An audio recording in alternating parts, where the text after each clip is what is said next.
The day he became president of the African Development Bank, he took it upon him as a mission to change the directive, to change the way the bank works. And in it, he brought transformative leadership. The African Development Bank. Anywhere you go across the board, across the world, when they talk about the World Bank, they first talk about the African Development Bank before they talk about the World Bank. This year in January, we were in Tanzania. If you look at the previous years, anytime institutions in this continent are partnering with institutions outside this continent, we normally go to them. But the president of the World Bank came to work with the president of the African Development Bank in Tanzania at the energy conference. And why? Because of the leadership, the transformative leadership that the president of the bank has brought into the continent. When Ajay Banker became the president of the World Bank, the first thing he did was to get into the plane and go to Abidjan. And he told the president of the bank, I have been sent to you to sit with you, to learn from you, and for us to collaborate and work together. Only Dr. AKINWUNMI Adeshina. When AKINWUNMI Adeshina became the president of the bank, our balance sheet was at 93 billion. Today, is that shillings or? $93 billion.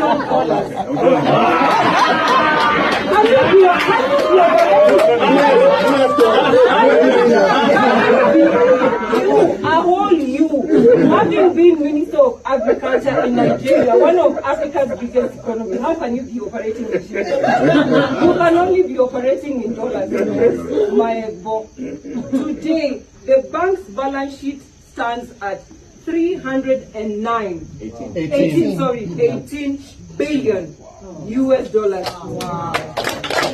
This has never happened in the history of the bank since it started, its inception.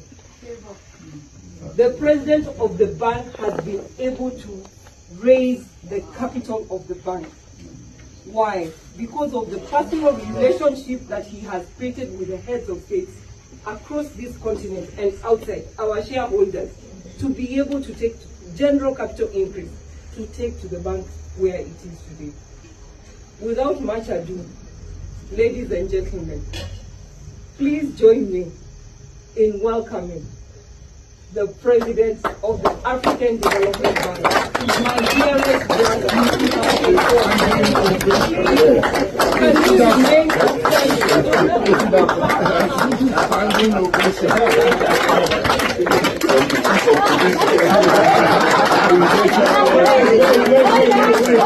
That's not how we are clapping. I start.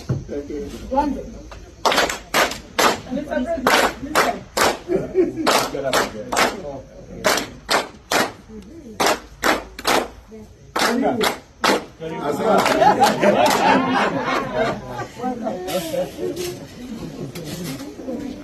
Monsieur le Président.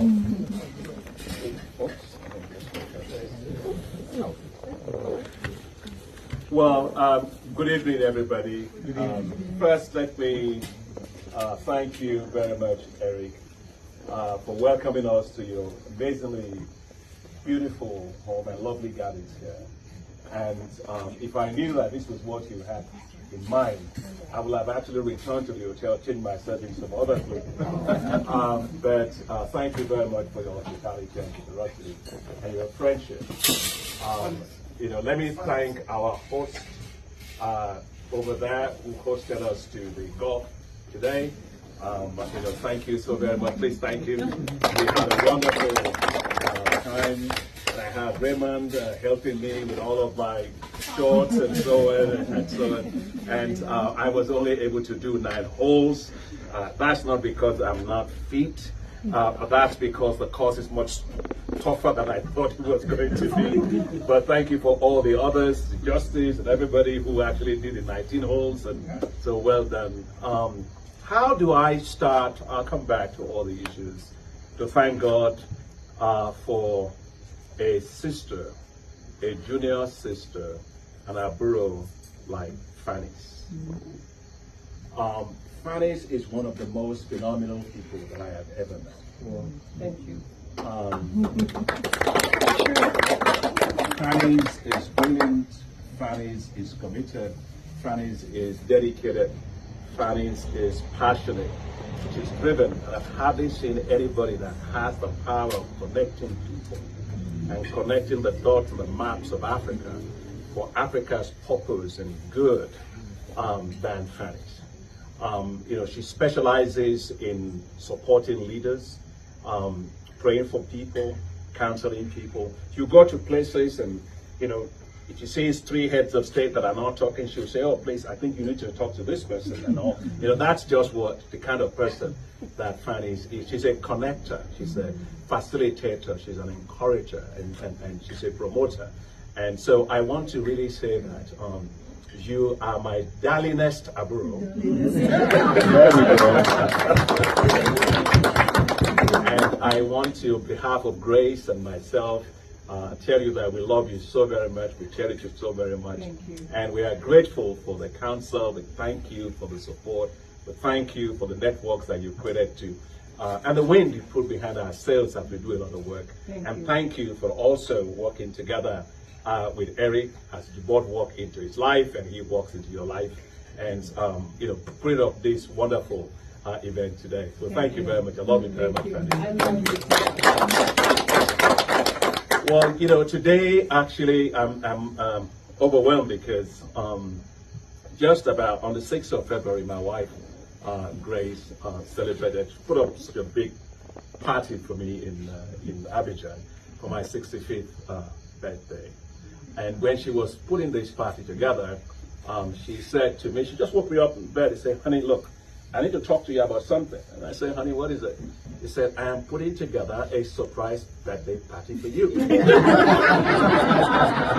I said, why are you telling me if it's a surprise? She said, look, honey, your life, your schedule, your work, travel, and so on is so much that if I didn't tell you, I didn't want to be the person who got surprised that you didn't show up. So, all that just to say that before I say anything, I wouldn't be who I am today without that woman saying it. And I remember when I met her, we were just talking to Wally and Taiwo and how they met and so on. We were in the university, and we were in the University Christian Fellowship, and I was sitting with a friend of hers. I actually didn't know that they were friends, Shola Okubanwo, and we were sitting down having, at the staff canteen, and while we're at the staff canteen, walks in this lady wearing blue, light blue, with white trims on the blouse, and also the moccasin was blue, light blue with white on it, and had a little bit of a scarf, a head scarf, and she was holding an Archie book, Archie, comic, and I'm like, So she walks to our table and she sits down. I mean, she didn't actually sit down. She greeted her friend and so on. I look at her, I said, she's pretty. She's just, there's something about her. And my heart skipped several beats. And so, but then I realized that, later on, that actually when you are falling in love, your heart beats so much that you have to be sure that your brain is not collapsing.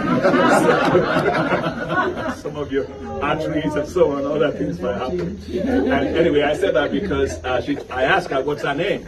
And she told me her name, and immediately I forgot, I guess, the pace of my heartbeat was. And as soon as she left, I turned back to Shola, and I said, what did you say? And what's again? And she told me, I said, and what's her room number? And she gave me her room number in Morandi, and I went. My mother taught me very well how to cook. And so I said, look, there's no way in the world, this woman, I'm going to marry her. And I'm going to do everything possible. So when you were saying that about blessed, I'm actually truly blessed. So I said, okay, how do I even begin? So I went to Leventis and bought this chicken, and and I took all the spices you can imagine in the world. I soaked it in and everything and so on. And I, It was fantastic, even for me. So I took it, wrapped it up very nicely with a nice card, and I went to our hostel. I found her outside of the, in the room, and I put it there from the guy you just met at the restaurant. And I think she liked it, and so you can see the result today. So. She says that ever since that time, yes, not good.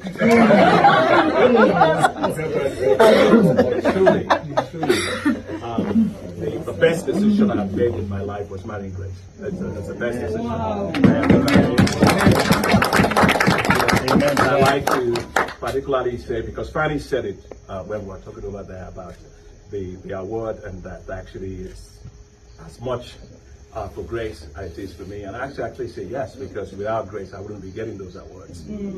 Because there's nothing that I do, absolutely nothing, that I don't discuss with Grace.